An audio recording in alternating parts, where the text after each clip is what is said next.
very much, organizers and attendees. Yes. I've been asked to talk about drought monitoring, but what exactly I need to talk, I think I'm not that clear because there are a large number of participants with the varying background and varying level of experience. I was trying to see that what kind of exercise you are doing. But in my presentation, I will remain a little bit broad. I will talk the basic concepts and some of the applications and also present ECMOD's work during this time. I hope it is not very targeted to all the audience, but I hope the conversation will be useful to understand the drought monitoring mechanism applications, in particularly in South Asia and Hindu-Kush Himalayan region. So starting with my giving a background of my institution, I assume that ECMOD has already been introduced in the opening session. Within ECMOD, we have an initiative called Survey Hindu-Kush Himalayan region, where we are collaborating with NASA and national agencies to promote use of Earth observation for societal benefit. We also call it Connecting Space to Village. So we are working in 4 broader areas, which includes water and disaster, weather and climate, land cover and ecosystem services. And one of the very important areas is agriculture and food security. So our aim under this survey HKH is to improve the access to the data, tools, and models to the scientific community, strengthen capacity of national agencies in use of Earth observation data systems, and also create some of sort of tailored decision-making tools so it can be easily used by decision makers so they do not have to go through laborious data processing, which you were trying to do a while earlier. And then also an overarching objective is to foster transboundary cooperation. We know that data exchange is a complicated issue, but Earth observation data is available across the boundaries and most of the time open access. So if we talk about use of Earth observation in survey program, particularly for agriculture and food security, we have a framework where we have science available in form of technologies as well as in form of products. Like we are using Earth observation technology, meteorological science, crop modeling, and some of the Earth observation data products observed through satellite remote sensing, soil moisture, ET, crop stress, and kind of things. We take those technology, we engage with stakeholders like national ministries and global institutions like World Food Program or CIMMYT, and then we co-develop the solution in the form of advisories or assessment. So far, we have been working on crop area estimation, rainlands monitoring, food security assessments, drought outlook. We are also looking for some avenues to work on crop insurance as well. So that was the institutional background and how we are engaged in use of Earth observation for crop monitoring and drought assessments. But coming back to drought particularly, if we see the geographic area where we work is Hindu-Kush Himalayan region, and if we see that drought is one of the major catastrophe both in economic terms as well as social vulnerabilities. So we get more news about floods, but if you see that economic losses are about more than 60% occurring from drought. So that's sort of a mostly known as a silent killer and silent disaster, which we need to talk more about, and we need to put more attention to address those catastrophes. Again, when we are talking about drought and this risk management, we can look into 3 pillars. One is monitoring and early warning systems. Then the other is looking into the vulnerability, like if there is enough capacity of local systems to deal with that and resilience, and that is a second pillar, that identifying the vulnerabilities of the communities. Then third is this mitigation response. So this is a broad sphere of activities. Today we will be mostly talking about monitoring systems, but we'll also be touching some way on the resilience as well as mitigation response. Some of the examples where drought monitoring systems help in response planning as well as looking at the resilience of the local systems. Coming back to if we need to monitor a particular area or a subject or indicator, we need to know what exactly it is. Drought has different definitions. There are operational definitions, there are conceptual definitions, and conceptual definitions mostly deals with the impact, but operational definitions are needed to monitor the different variables. On operational definitions, we have 3 to 4 categories: meteorological drought, agricultural drought, hydrological drought, and socioeconomic drought. Meteorological drought is directly related to percentage of precipitation. Hydrological drought comes when deficit in a particular area, deficit in precipitation in a particular area when it impacts the agriculture. It is known as agriculture drought. Then when it also touches the water use at household level or deficiency in river streams is known as hydrological drought. But then overall impact on the society in terms of discrepancies in livelihood or individual levels livelihood or economic impact on the country is considered as socioeconomic drought. So I will not get into this more detail. This is the like one particular instance leads to another and the further areas. And when we are talking about water availability, like on the planet Earth, water is constant. So what is climate systems or earth systems are actually making that water movement and making deficit in one place and then abundance in another place. So we need like this is water availability in terms of drought is tightly linked with earth systems and climate dynamics. That is very important to understand. Again, coming back to since this particular lecture is more focused on monitoring, so it is very important that we identify the indicators to monitor a particular phenomena. In case of drought monitoring, there are key indicators which are important in one geographic area or another geographic area. That starts from rainfall, snowpack, soil moisture, temperature, stream flows, groundwater, and reservoir, ET, and vegetation stress. Like for example, rainfall is, if I talk about HKH region, rainfall is particularly important in countries like Nepal, where monsoon rainfall is like this summer rainfall is the major source, and partially there's also dependent of agriculture on glacier melt. But if we go into the western regions, like for in Afghanistan and western parts of Pakistan, a large part of irrigation system are dependent upon snow accumulation, and then it's melt in the spring and summer season, and so on. Then soil moisture, temperature are later indicators to look at the drought conditions. And when we talk about indicators, then what is drought monitoring? We associate a threshold value to a particular indicator. So those threshold values can be set in terms of percentage of normal, or that is the simplest form of setting up the threshold values. But then again, there are some complex systems to develop composite drought indices as well. Now, why we are talking about particularly this training is about Earth observation.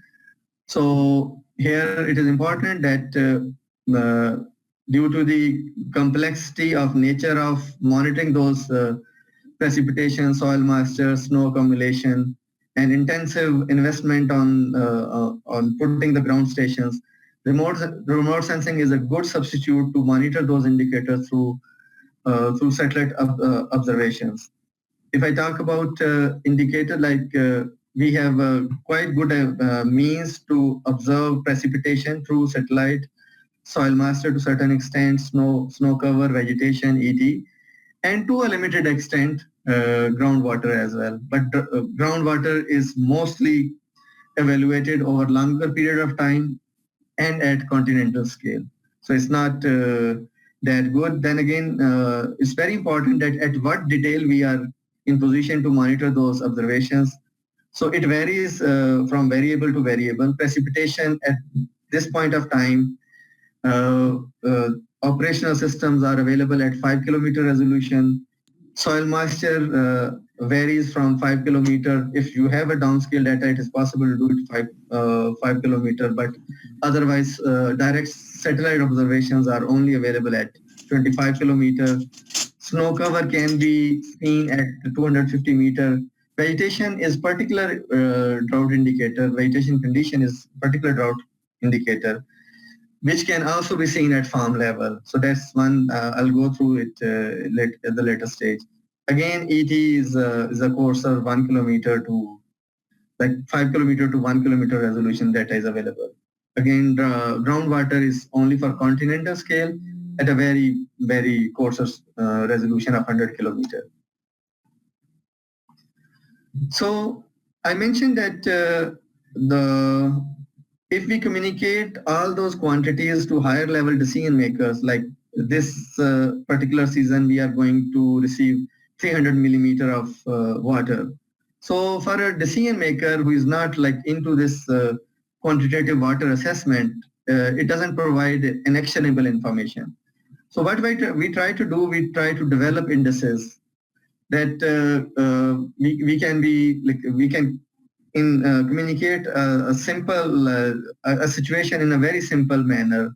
Like for example, a GDP is like one sort of index which communicate about poverty or wealth in a particular community or a country very conveniently. Similarly, for drought monitoring or any kind of like water resource assessment communication, there are like indices are developed so that we can communicate a situation in a very simple way.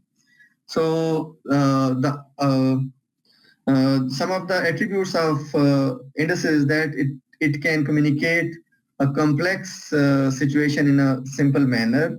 It also gives, it is a qualitative in nature, but it also gives some sort of quantitative information. And then they are mostly built on the historic reference.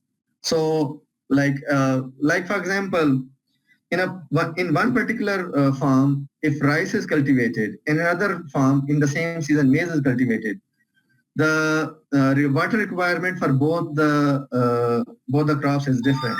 But if we try to communicate that they are going to receive this much water, it might be suitable for one region, but might not be suitable for another region. But if we talk in historic context that what is the water used in this particular region and what is water available, so then you can always communicate in terms of anomalies, and that will be simple to communicate and will give a particular meaning in terms of impact in a particular cropland. So this I mentioned earlier that we can communicate in percentage of normal, deciles, or percentile, and so on. I'll not get into it. Another important issue on this drought indices is this, that there are two kind of indices. One is input-based indices, the other is output-based indices. Precipitation is one index, which is input-based index. But when we are talking about agriculture, so water is used, ingested in the soil, and then as a function of soil and vegetation, then it is absorbed or transpired in the atmosphere. So the precipitation, percentage of normal, SPI are one of the most used input indices for drought. Then ET and soil moisture and vegetation conditions are output based, which use the function, which is function of soil and vegetation, and then it is observed. So there are benefits and disadvantages for both the things. Input-based index is simply to monitor, and then you do not need complex modeling for that and complex system. But then it might not be a good indicator for impact. While output-based indicators are like a little bit complex to implement, but they are good indicators for impact on the ground or impact on the crops.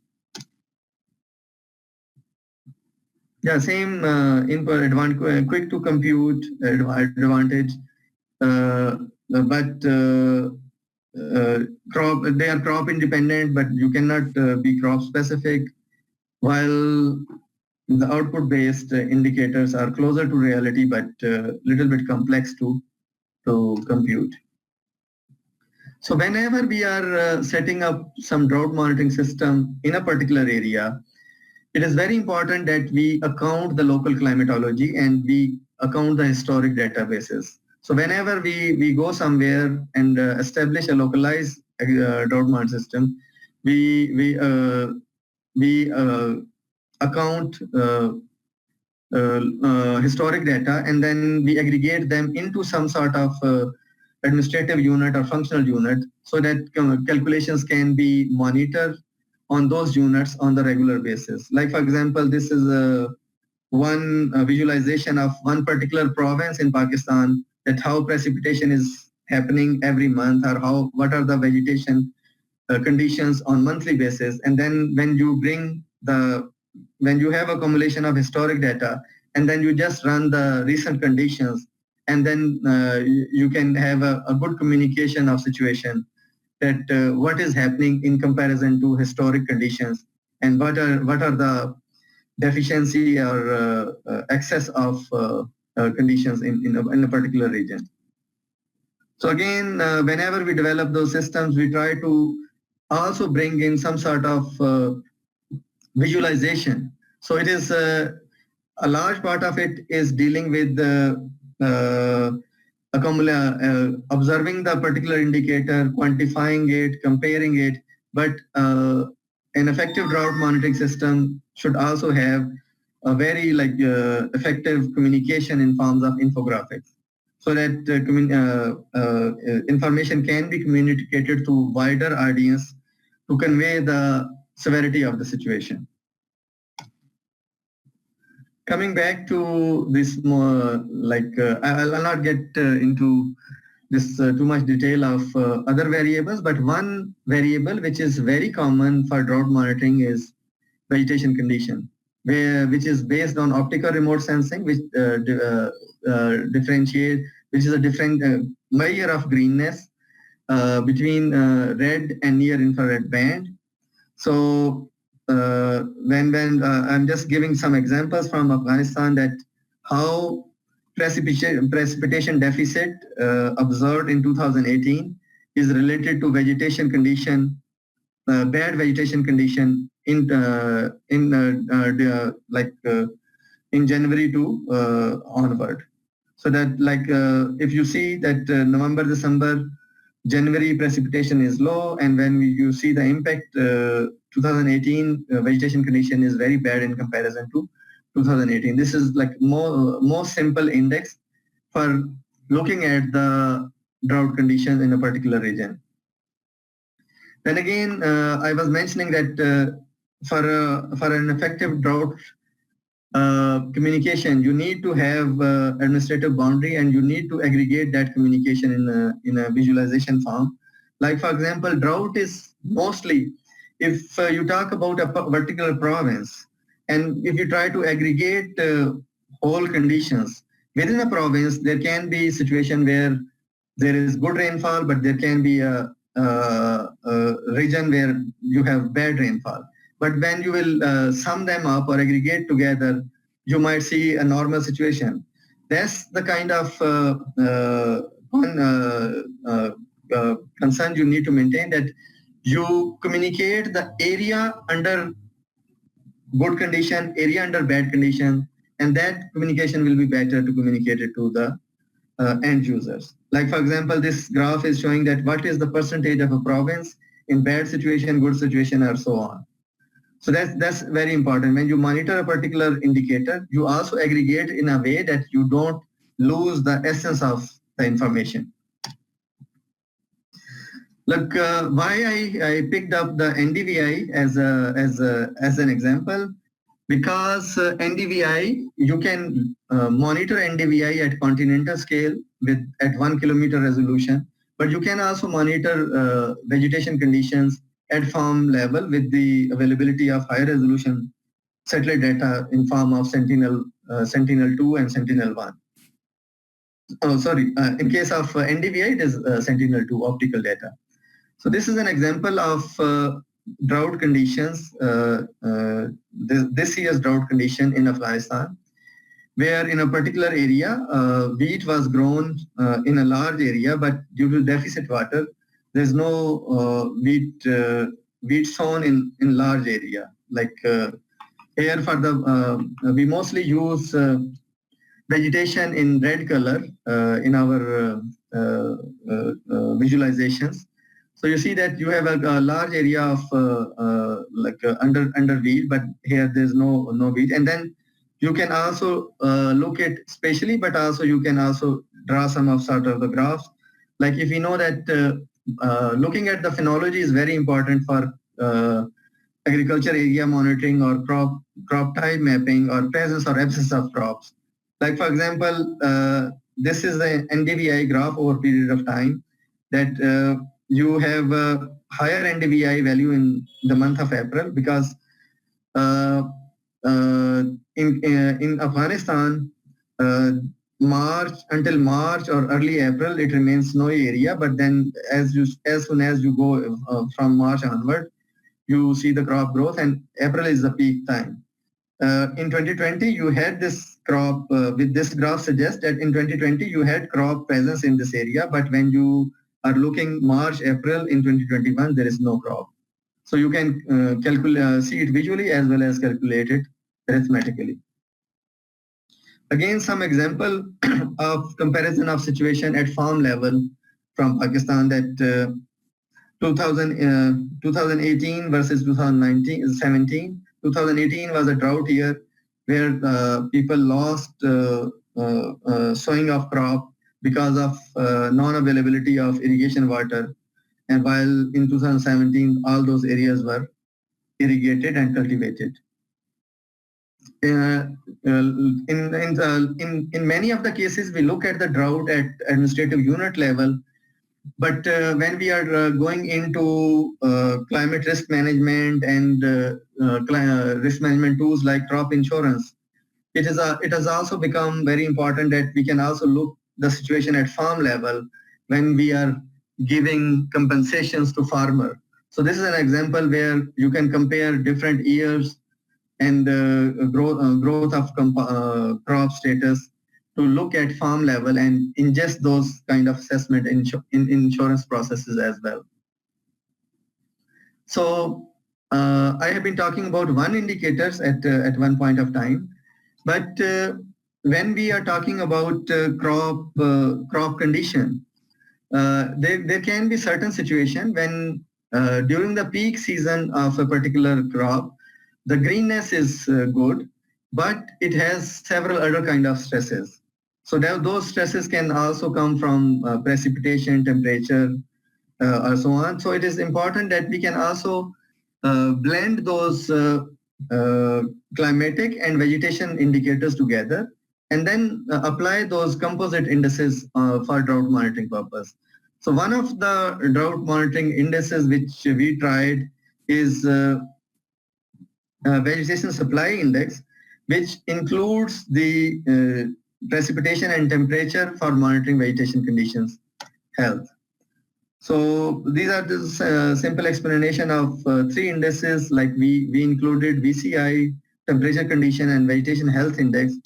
And when we try to apply those kind of indices, like for example, this normalized vegetation water supply index, when we try to apply this index in a particular environment. Like for example, we have irrigated system and we also have non-irrigated system. When we are applying this in the arid system, we can see that vegetation is maintaining its moisture for longer period of time. Like for example, if you can see this cursor here, but in the arid system, it means that this maintaining moisture for longer period of time, that it indicates that it has some sort of water source in addition to precipitation. So while in the arid system, the vegetation is losing water supply very sharply. So these are the kind of indices which can give you a combined effect of temperature, vegetation, and precipitation. Again, when we are talking about this precipitation occurrence and its impacts on the crops, sometimes it's also very important to understand the ecosystem, that what is the lag time between the precipitation and vegetation condition. So what we have seen in case of Nepal, that in the irrigated system, it has higher it has a lower relationship with the precipitation, and it has higher relationship with the in case of arid agriculture. And a lag time of between like 64 days is there between occurrence of precipitation and improvement in vegetation condition. So these are the kind of studies are important to look back that what time of interval is important to look at the occurrence of precipitation and initiate some sort of warnings for the farmers. Again, we applied the same index in some region, mountain region of China, and there what we observed that the effect of drought varies also in terms of land use. When we compare the evergreen forests, severe dry conditions, about 48 days the cropland, then you can see that in case of evergreen forest, you have lesser impact, but you have more impact in form of shrubs and croplands. So in this area, these trees like walnut trees has more resilient to drought in comparison to cereal crops. So these were like some sort of scientific background on these indices and their application. So when you want to put some drought monitoring system in place, you need to engage with the local institutions, and then you need to customize the tools so that authorities can use that tool more effectively without going into the data processing and knowing all kind of complexities of earth observation or climate modeling. So what we have done during last 4 years time, that we have developed regional drought monitoring outlook system with special emphasis for Bangladesh, Afghanistan, Nepal, and Pakistan. So we engaged with national institutions, we looked at their requirement, and there are n number of indicators available, and then we synthesize with them that what are the indicators which are more important for those institutions to make their system operational. We look into the earth observation data, satellite-based earth observation data. We look its calibration or its effectiveness with station data. And we have different, like for example, in case of precipitation, we have chosen CHIRPS. CHIRPS is one of the precipitation data which has historic time series of 30 years, and it is available at 5 kilometer resolution. We found this particular precipitation data suitable in our region. And what we found out that it has higher accuracy in plain in comparison to mountain regions. Also, it has higher accuracy in high rainfall area like in Bangladesh in comparison to low rainfall areas of Afghanistan. So there were like 2-3 kind of precipitation data sets available. In one of the inherent precipitation data, it was giving more accurate information for high elevation regions. But then it was closely matching with the river discharges, but it was not closely matching with the land-based precipitation station data. Since our primary application was agriculture monitoring and land-based information was more important instead of river stream flows, so we prefer to use CHIRPS data in our system. Now, with the current system, we have an operational drought monitoring system, which is taking account of soil moisture, ET, SPI, temperature, and NDVI, and it is available at 5-kilometer resolution. And then there are some good user interfaces are also developed so that you can go to a particular district and based on the agriculture mass in that particular district, it will give you the drought conditions and its impacts on agriculture. So we also have a seasonal outlook in the system. I will talk about that seasonal outlook separately. But during this time, I'll give an example of use of this National Drought Watch in case of Afghanistan drought condition. Afghanistan is going through severe drought conditions since November 2020. So through our drought outlook system, we initiated an early warning in October that it is likely to be a dry year in Afghanistan. So again, I mentioned earlier that all these drought patterns are driven by Earth system and climate dynamics at Earth system level. Like this sea surface temperature in different regions affects the water movement. Like what was being observed by those climate system monitoring tools, that this year going to be a La Nina years, and in most of the La Nina years, Afghanistan comes under the water deficit. So based on this, we initiated early warning, but that was not taken, as we know that our operational system, government systems are not tightly linked to those warnings. There was not much preparation, but as we entered into February, March, it was being observed by the station data as well as remote sensing data. There is a severe deficit in rainfall, and about our preparedness on the use of drought indicators for societal benefit.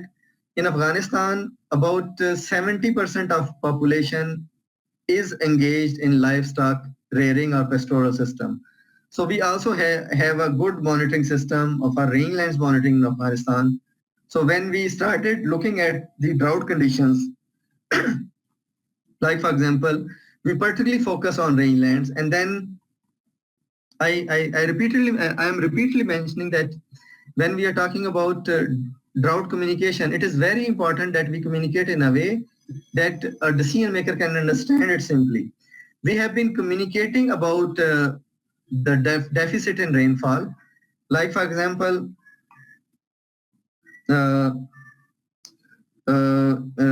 this time drought. So I have some complication in here. So this is actually the year difference is like that. So sorry, no. It is not. So when we were communicating our deficit in precipitation, it was not being taken very seriously. But in the last drought event, 2018, there was a relatively lesser drought, but there was a serious impact on the pastoral livestock. About 150 livestock lost their life during 2018. And this time, by the month of March, April, we started communicating in comparison to 2018 situation. And then that communication actually worked very well. That you have a worse condition than 2018 condition, and that communication was taken seriously. And then in case of Afghanistan, it's very important that you can observe the drought condition until February, March, but the real impact starts happening in the month of April, May, June, when vegetation starts growing. So most of the system is temperature driven. As temperature increases, then grassland growth starts, and then all this grazing migration for grazing starts happening. So you have a good lag time between the start of the vegetation and the observation of precipitation. So that you can see in here that even in many cases, this is a start of season observed by remote sensing. What happens actually that you can monitor grassland growth and you can put time for that. You can measure the phenology. And here what we have done that we are trying to communicate what is the start of the season across the Afghanistan. The start of season starts somewhere in February, and it in some areas like in Badakhshan, it goes even until the month of May and June. So that's the kind of and then again, it is very important that when you are measuring vegetation conditions in a particular time, it should be the start of the season. If you will try to measure current situation in comparison to historic situation, and when there is no vegetation there, you will miscommunicate. So we will, in this vegetation condition monitoring, we are not looking at the areas where vegetation has not started. So then this, when we are taking out this gray areas or black areas are the areas where vegetation has not started its season. So we are only communicating about, like for example, in March you have large area which vegetation has not started, and then in April and June you have more areas which are where vegetation is there, and then these are the observed situations. Like in the month of May, you can see that this northwestern region is the most affected area. So that is also very important. When you try to put those vegetation anomalies blindly, you can also miscommunicate. And this has actually happened this season, that some of the institutions tried producing vegetation anomalies while accounting the seasonality or vegetation growth phenology, and those maps or those assessment actually miscommunicated, and which also which also made some of the government institutions reluctant to declare drought. So there was a long debate, and when this kind of communication was communicated, that it is very important that you look the local context. All the global indices will not be applicable across the world. Like for example, I mentioned that in most of the cases, land surface temperature is taken as stressor. But in case of higher elevation area, it is not a stressor, it is an enabler. If you will try to apply vegetation health index in Afghanistan, all the high elevation area which are shown in bad conditions will appear as good condition, because like LS in lower elevation area where vegetation precipitation is derivative for vegetation growth, land surface temperature is a stressor. But when you go in higher elevation area, for example in this region more than 1000 meter, the relationship between LST and NDVI inverses. So it is totally like with the increase in temperature, vegetation conditions is improving. So that's also important, that all those universal indices are not applicable across different region, and you need to be conscious of local context while applying those indices. So again, I'm since most of our work is related to making these data sets useful or information useful for decision making. So we always put a lot of effort on communicating the severity situation or whatever phenomena we observe, we try to communicate or aggregate into the visualization. Like for example, this graph on the left hand side is giving you two things. One is that what is the rangeland area in a particular province and what is the severity situation. So the size of the rectangle is giving the rangeland area and the color of that rectangle is giving the severity. Like for example, if I can say that Kunar province is in good situation, but if I only communicate Kunar is in good situation, it can miscommunicate that lots of animals are not dependent on in those rangeland because rangeland area itself is very small. So then Kunar is becomes less relevant for those areas.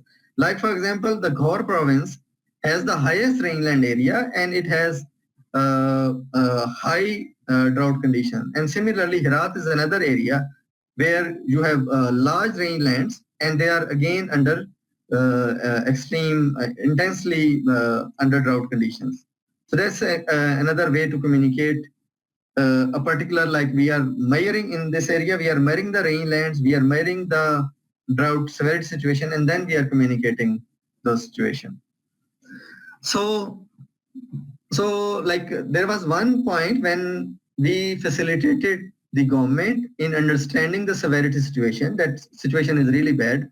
At another stage, we are also helping the government to particularly the pastoral sector, the rangeland division of Afghanistan Agriculture Ministry, that what are the areas which are extremely vulnerable and what kind of feed, like by measuring the productivity and rangeland area and an animal size, what is the amount of concentrated feed required to give it to community so that their animals can survive, so that they can avoid the death of their animals. So that kind of calculation has also taken place, which is being accounted in the government planning process and associate resources for that purpose. So I'll not get much into, like, just one precaution I want to give you, that I mentioned that whenever like those global data sets are available, they are not applicable across the regions. Like for example, one data set is used in this particular study where vegetation anomaly is measured without considering that you are putting a formula in an area where there is no vegetation. Like for example, in this sand dune areas, it is not possible to have the vegetation or grow the vegetation. So firstly, that putting this some sort of equation doesn't make sense. Then again, like I mentioned that by the month of March, those areas are under snow, while you are communicating the vegetation condition. So if you will put some formula on some values, you will always have some output, but that output will not have any relevance to ground. So that's very important, that when you develop, you know those indices, you know that it is possible to calculate, you have some data, but always try to know the conditions, because sometimes your assessment can be extremely dangerous. Like sometimes they say that it is better to have no information than wrong information. So that was an example from the early warning perspective and then understanding the drought severity conditions. The other thing we talk about is this resilience. So like with the use of these historic data and its impact, historic drought data and its impacts on the crops, you can also understand that what are the crops, what are the regions which are having more effect because of drought, and what are the areas where agriculture system is resilient to drought. For that matter, we tried to aggregate Nepal into different 4 cereal crops: wheat, maize, rice, millet, and we identified their major crop zones. And then we looked into the historic data and try to see that what are the areas which are under, what are the crops which are in a particular geography which are under extreme drought threat. Like for example, if you look into this maize map, And precipitation for maize in the mid-hill maize is precipitation during February, March, April is important for this region. And we see that during this time period, the mid-hills are under extreme drought conditions. Like drought frequency in this region out of like 30 years goes up to 11 times.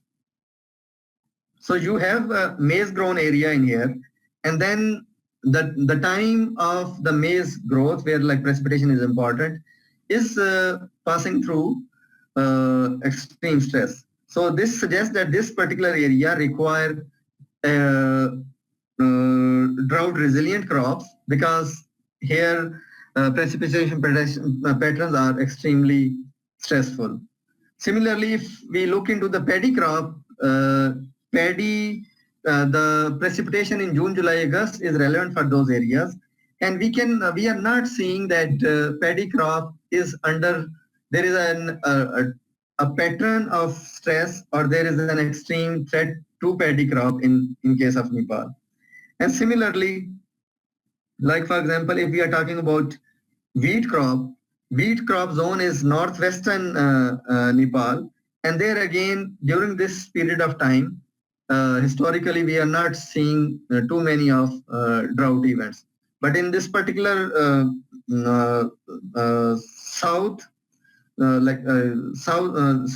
eastern region is relatively more under drought severity condition in terms of historic drought frequency. Similarly, we have seen that what is the production regression with the drought severity. We can see there are some districts which are like higher relationship. It means that they have high dependence on the precipitation and they are more vulnerable to drought. And there are certain districts which are coping, that they are resilient to drought condition and they have low regression values in terms of drought severity of 30 years period of time and crop production out of those 30 districts. So this kind of assessment also gives us understanding which are the geographic pockets which are more resilient to drought and which are the geographic pockets which are less resilient to drought. There should be an extension of this study, that understanding that if a particular district is more resilient, what are the practices which are happening and what are the drivers of those resilience. So this kind of like drought assessment can also give us understanding on resilience and ecosystem, agroecosystem practices. So that was an example from the resilience side. And then we have been talking about drought monitoring, but there are several benefits of drought early warning. If we can know about a particular disaster coming a season ahead, that can be really excellent. But we know that there are uncertainties attached to those forecasts. What we have done in our system, that we developed a drought monitor system. That it means that we have a system which has a historic data set, and if we put forecast on that historic data set, we can have some value. So what it means that forecast depends upon initial conditions. So if you have a good initial conditions data set in the form of, I didn't mention that we have developed a land data simulation system which is giving us observations. So if you have a good data set on initial conditions and you put forecast on that, you will have advantages in looking at the impact, especially for the indicators like soil moisture and ET. So if you have historic data and then you put the forecast on that historic data, you can have, and then you have a 30 years database, that you can make benefit of that database. And then you can have better calibration for soil moisture and evapotranspiration. So what we have done, that we have used LDAS for optimization. We are looking into the sub-seasonal forecast, which is about 1 month to 4 month time period. And then we are also looking into the one particular decision, which is drought. So this, I'll not get into this. So this is how our system is working for using of land data simulation to put the forecast that you have base data like on watershed characterization, you have meteorological data coming from remote sensing, and then you have land data simulation system, which is like looking at the input, looking at the vegetation and soil functions and producing indicators on drought. So like, and when we are talking about forecast, then there are like depending upon the different calibration of different climate models, we can also receive several initial conditions.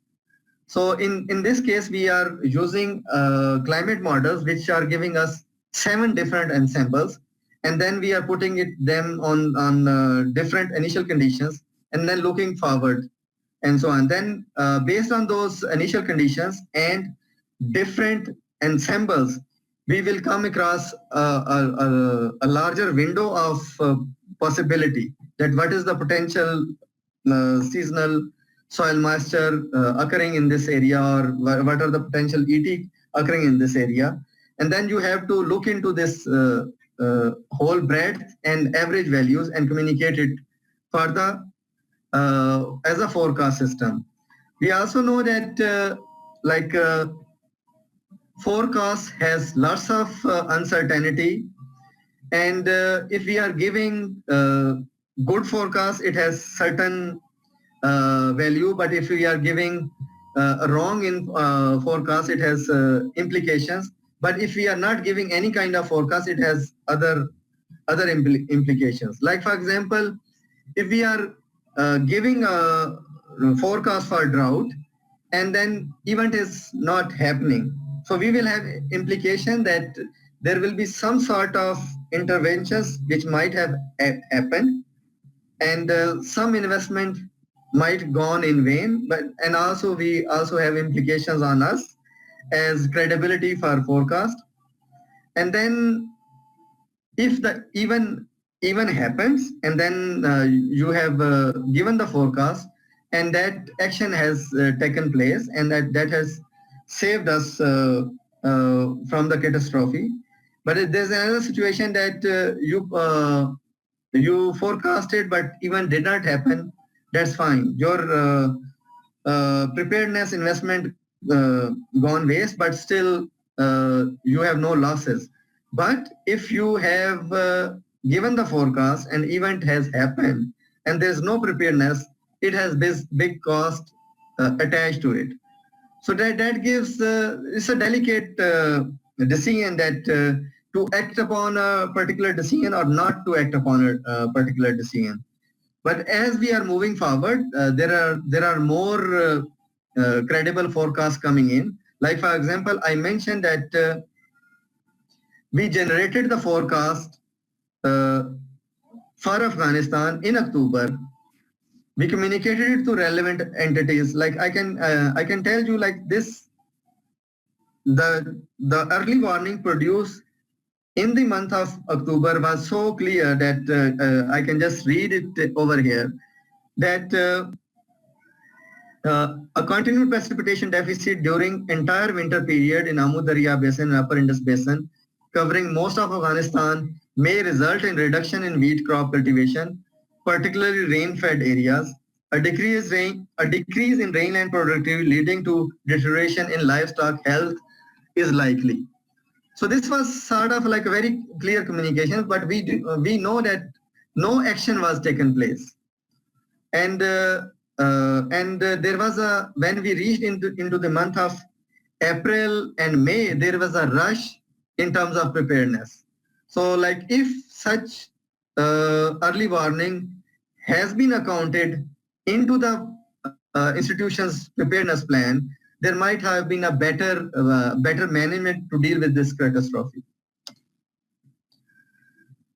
I mentioned that there are several other examples of use of drought work, like for example, institutions like World Food Program take those assessments into their preparedness plan, particularly in case of 2015 drought, there was a major catastrophe in northwestern Nepal.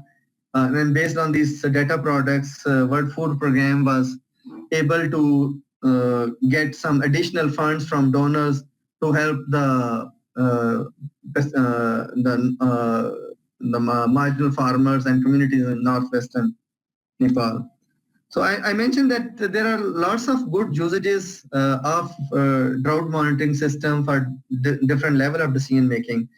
But then there are needs are more specific. As we are coming across more serious climate related calamities and more uncertainties in the climate, and farmers are doing their practices based on their ancestral knowledge and stable climate systems. So there is a more need to for them to receive more information related to climate and its impact on their particular farmlands. So taking this work forward, making use of ICT technologies and observation technologies, we are developing institutional setup as well as technological setup to improve the ability of local institutions to communicate it to farmers about the impacts of climate forecast and on their croplands. We are developing mobile apps which are being used by which are planned to be used by agriculture extension staff so that they can communicate the agronomic conditions. And then we are putting dashboards and earth observation based data monitoring system to provide climate related information. And then we are also ingesting those package of practices within those advisory systems. So what is happening in most of the region that most of the time agromet advisories are generated in the central agencies, like in case of Pakistan, agromet advisory is being generated from PMD, but they cover entire country. So and then cropping calendars are different, local situations are different. As we are devolving the governance systems, we also need to devolve this mechanism, advisory mechanism. So these kind of ICT technologies are helping us to establish those new forms of localized advisory system supported by earth observation technologies and tools. I will stop here for a while. I don't know what is the timeline. So I will ask for questions now.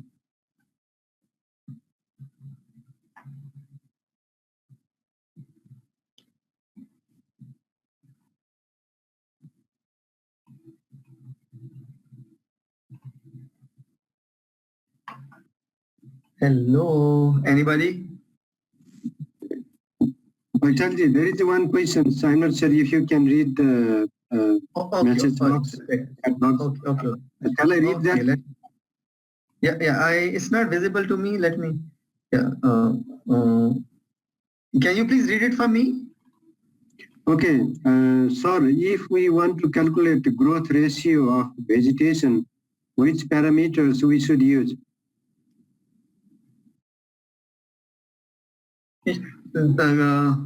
It depends. Like for example, if you are talking about growth of vegetation, greenness, NDVI is one, and we have exercise section separately where we'll do it. So you need to look at the NDVI, and then you need to then there are two ways to look at it.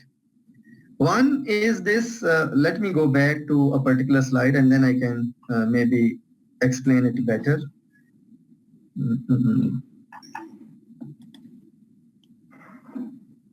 Okay, for example,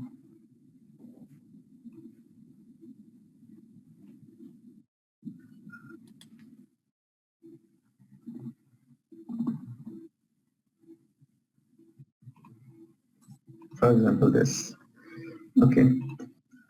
So yeah. So this is NDVI.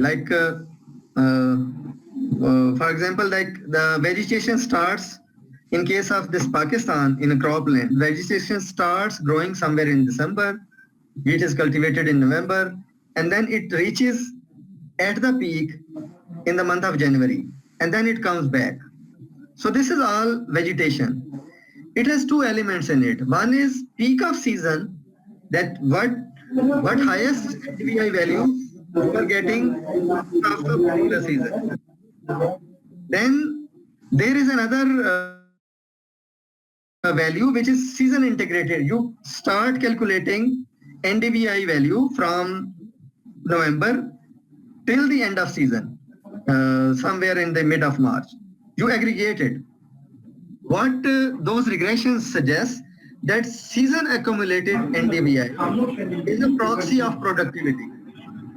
So you calculate entire season NDVI value. It is more related to yield. And in some cases, the vegetation health is in some certain vegetation systems.